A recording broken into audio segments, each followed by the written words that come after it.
Hello everyone, তোমরা সবাই কেমন আছো? আশা করি ভালো আছো। আমিও ভালো আছি। তো সকাল সকাল রেডি হয়ে আমি একটু বেরিয়ে পড়েছি বাজারের উদ্দেশ্যে। কারণ দিদি আমাকে বলল যে তুই বাজারে যা, একটু আমার জন্য কটা জিনিস আনতে হবে। তো বাজারে যাওয়ার জন্য আমি বেরিয়েই পড়েছি।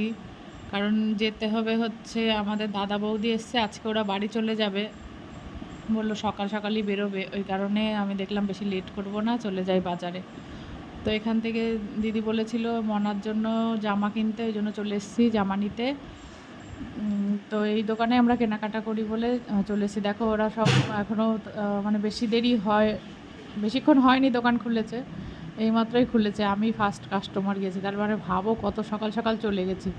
তো এখান থেকে কটা জামা কাপড় দেখে নিয়ে আসলাম, তার মধ্যে থেকে দিদি পছন্দ করে নেবে। তো আমি সুতির জামাই পছন্দ করলাম, যেহেতু গরম প্রচণ্ড। তা জামাগুলো দেখো খুব সুন্দরই লাগছে, আর যেগুলো নিয়েছি সেগুলো দেখাতে ভুলে গেছি। তারপরে ওখান থেকে আমাদের কেনাকাটা হয়ে গেছে, কেনাকাটা করে আমি আবার বাড়ি ফিরে আসলাম। এসে দিদি বাড়িতে গেছিলাম, সেই ভিডিওটাও নিইনি, দিদিকে দেখালাম, দিদি পছন্দ করলো, সেটা নিয়ে আবার আমার বাড়ি আসলাম। তো দেখো জামাগুলো কত সুন্দর দেখতে।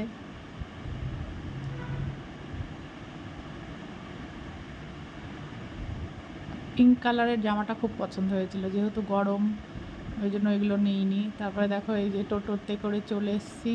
এবার খাওয়া দাওয়া কমপ্লিট, ওরা বেরোবে, তাই এই দেখো খাওয়া দাওয়াটাও দেখানো হয়নি। তো এখন বাজে 3টে, ওরা 3টে 20 ট্রেন ধরবে, ওই জন্য যে চলে যাচ্ছে। তো তোমাদের কেমন লাগলো ভিডিওটা অবশ্যই জানাবে, ভালো লাগলে লাইক শেয়ার কমেন্ট করে পাশে থাকবে, আমার প্রোফাইলটাকে ফলো দিয়ে পাশে থাকবে। আবার দেখা হবে next video. Tata, see you soon.